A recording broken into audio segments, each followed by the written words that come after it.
Hello friends, स्वागत है आपका आपके अपने यूट्यूब चैनल स्टडी ऑन मंच पे। फ्रेंड्स, आज जो हम पोषक पदार्थ का थर्ड जो पार्ट है वो करेंगे विटामिन। तो देखिएगा, विटामिन की अगर हम बात करें,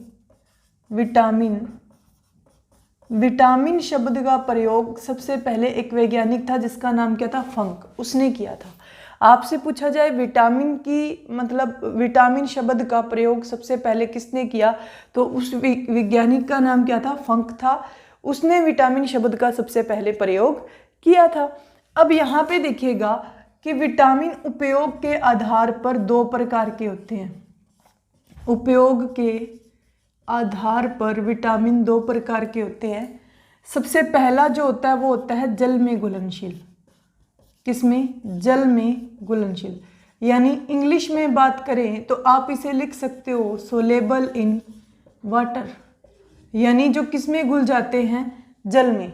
दूसरा जो होता है वो होता है किसमें, वसा में घुलनशील, यानी सोलेबल इन फैट, जो फैट में घुल जाते हैं। अब अगर हम टोटल विटामिन की बात करें तो टोटल विटामिन हम कितने लेके चलते हैं, 6 लेके चलते हैं। कौन से? ए, बी, सी, डी, ई और के। और इस बी के आगे कितने भाग होते हैं, 12। तो यहाँ पे देखिए, इन 6 के 6 को हम इसमें डिवाइड करेंगे। सबसे पहले मैंने बताया विटामिन शब्द का प्रयोग सबसे पहले फंक नामक वैज्ञानिक ने किया था।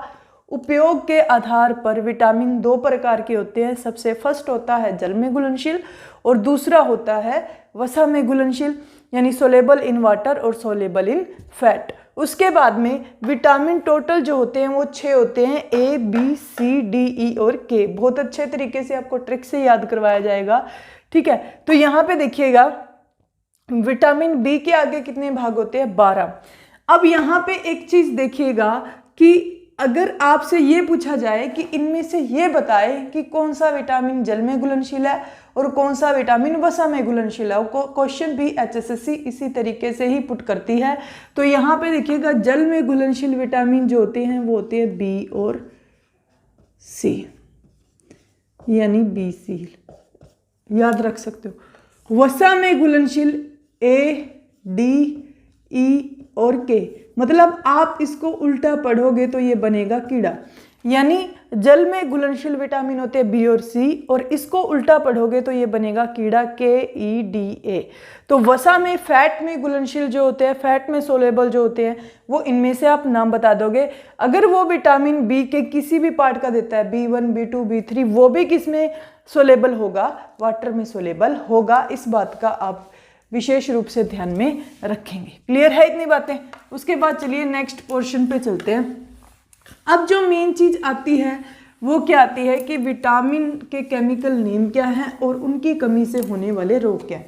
तो आपको देखिए vitamin A, B, C, D, E और के, कौन से vitamin A, B, C, D, E और के, इनके आपको केमिकल याद रखने हैं। बी के आपको 1-2 है जो इंपॉर्टेंट है, वो बता देंगे कौन से हैं, लेकिन इनके लिए अपने पास एक ट्रिक है बहुत अच्छी जिससे आप इनके केमिकल नेम जो है याद रख सकते हैं।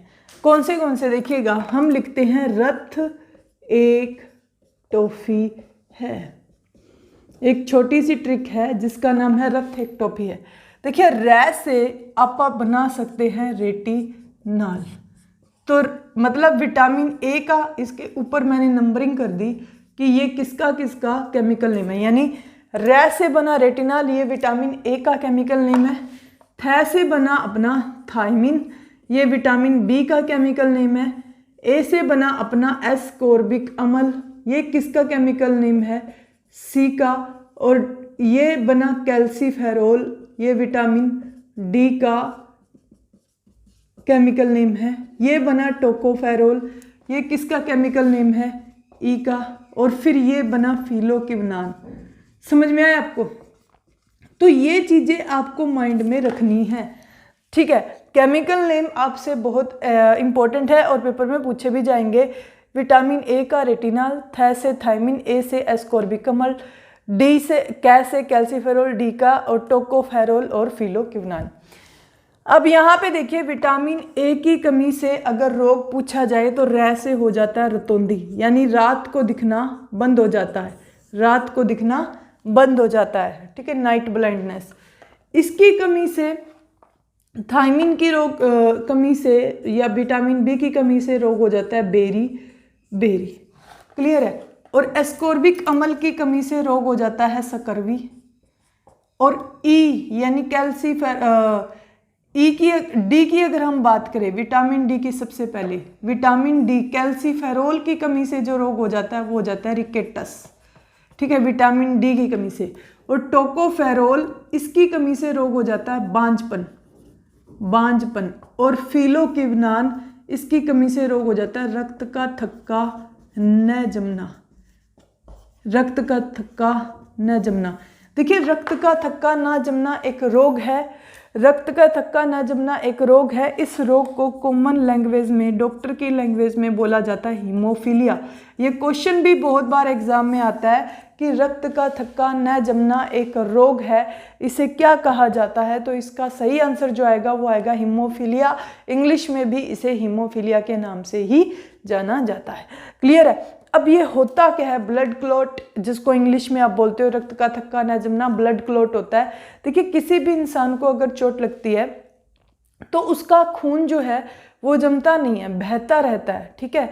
मतलब कुछ लोग ऐसे होते हैं जिनका ब्लड, मतलब एक बार चोट लगी, उसको कट लगा, थोड़ी देर में उनका खून रुक गया। लेकिन कुछ लोग होते हैं जिनका ब्लड जल्दी से रुकता नहीं है। उसका रीज़न क्या होता है, उसका रीज़न यही होता है कि उनको एक रोग है हीमोफीलिया, जिनकी वजह से उनका ब्लड जल्दी से क्लॉट नहीं बना रहा, और जब तक क्लॉट नहीं बनाता ब्लड तब तक चोट ठीक नहीं होती, ठीक है। तो अगर ये पूछा जाए कि रक्त का थक्का न जमना या फिर हीमोफीलिया एक रोग है, तो ये एक आनुवंशिक रोग होता है, जेनेटिक डिजीज होती है, आनुवंशिक रोग, जिसे आप जन्मजात रोग भी बोल सकते हैं, जेनेटिक डिजीज भी बोल सकते हो। क्लियर होगी इतनी बातें तो ये था विटामिन, बहुत आसान सा, ठीक है। तो इसको आप अच्छे से ध्यान में रखेंगे। Thank you very much. Next video में बहुत अच्छे से नेक्स्ट पार्ट लेके आएंगे। Thank you. अगर जिन्होंने चैनल को सब्सक्राइब नहीं किया वो सब्सक्राइब भी कर लें।